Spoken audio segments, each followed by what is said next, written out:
Ito na mga breeder ang kanilang last meal. Ayan. Malalaki na guys. Pag may ilang araw pa ay mag-aaway na to. Enjoy natin ang pagkain nila mamaya.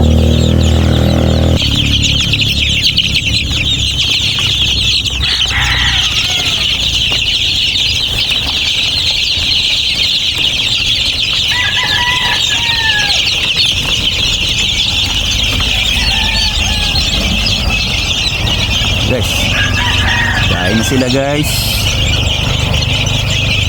Ganun ang ginagawa natin.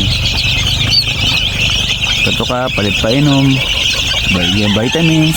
Pag may nararamdaman, bigyan ng gamot. Ganun lang mga breeder.